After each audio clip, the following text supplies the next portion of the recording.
Hello. Wanted to give you again wonderful picture of me, so it looks like you're talking to someone. Welcome back to week two. I'm going to quickly discuss a little bit about our readings. Um, just I'll post some my notes as a transcript to help you out, but we're going to go over what is a text. You don't have to watch this if you don't want to, and you feel like you understand that. You just want to read my notes. That's fine. You play this in the background. It doesn't matter.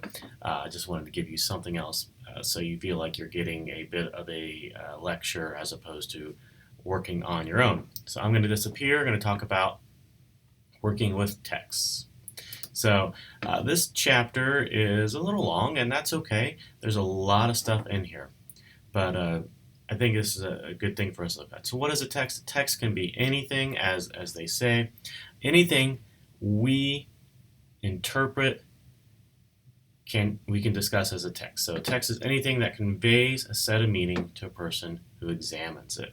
That's the quote right up here, which is kind of neat. We will be using the same analytical skills to interpret these pieces as we would a written text, and that can be found in our Little Seagull handbook. I'm going to come back up for a second. So hopefully you have this book. Right in the beginning is the Little Seagull Handbooks, lesson 1, W1, and it takes you through the rhetorical situation where we have purpose, which looks at why something exists. Is it designed to persuade, inform, or entertain? We have audience. Who is the targeted reader? What is their background? What do they know? That sort of stuff. Genre. What is the category or style of writing it fits into? And what are the key conventions of that genre? We have the topic, which looks at, what is it being written about? And that's going to influence how that text works. There's stance and tone, which tells us how the author feels about the text. Is the author sarcastic? Is the author really earnest and angry? Why is that author writing? And stance and tone can help us with that a little bit as well. Then media and design. How is it produced? How are we receiving this information? Is it just a plain written text like we have up here? Is it a meme? Is it a video? Is it a combination of both? A PowerPoint presentation? That's going to shape how we register that information as well. So we'll have to think about those things as well. Disappearing again. Next section is reading effectively. Basically, it says read more. Read. Keep reading. Yeah, just it's a muscle. Your brain's a muscle. Use those strategies like the rhetorical situation. I'm probably off my schedule, but that's all right. Next, create an optimal setting for reading. Find what works for you is the important thing.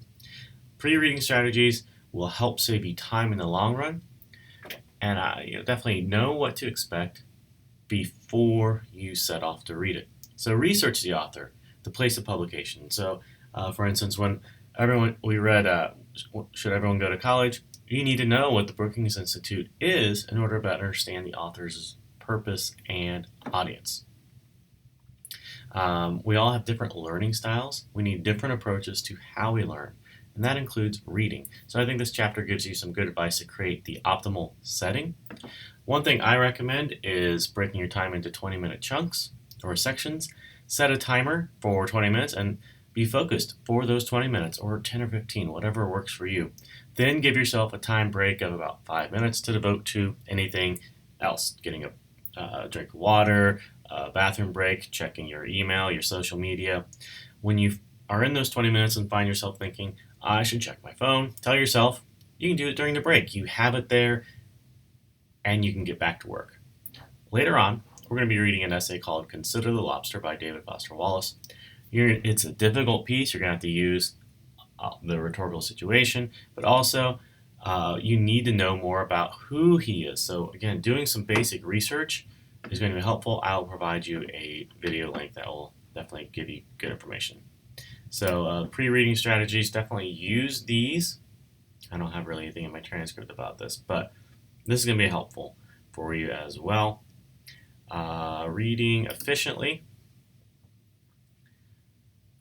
Slow down. Some of us are already slow readers, but don't rush yourself.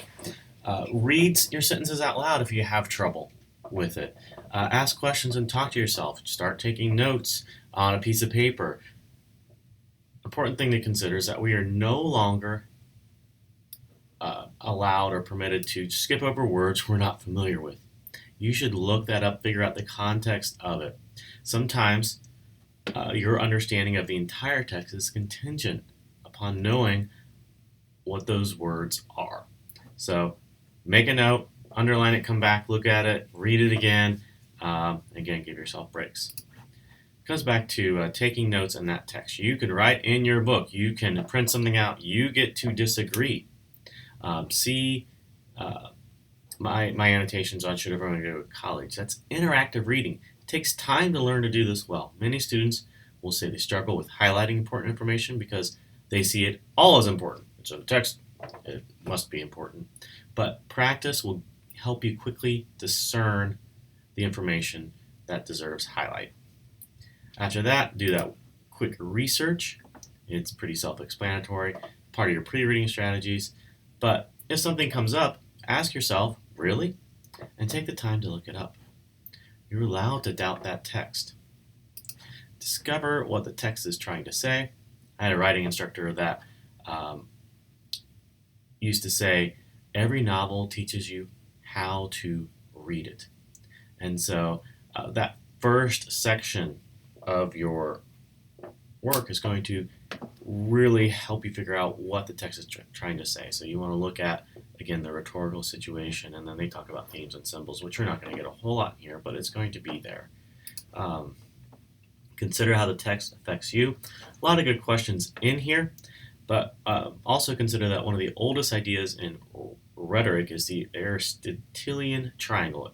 Aristotle, thousands of years ago, came up with the idea that text works through employing pathos, logos, and ethos. And it's more complex than that. There's other things as well. But consider texts that make us feel emotion, which is pathos. They can appeal to our reasoning skills, logos, or a sense of right and wrong, or our morality, ethos. So we can consider how politicians appeal to their voters by using a blend of these three things, or how you might have asked your parents for a puppy or to stay out with friends.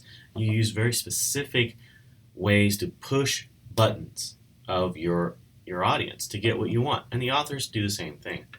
Your job as a reader is to see through these tactics and evaluate how they are used. Next part is reflecting.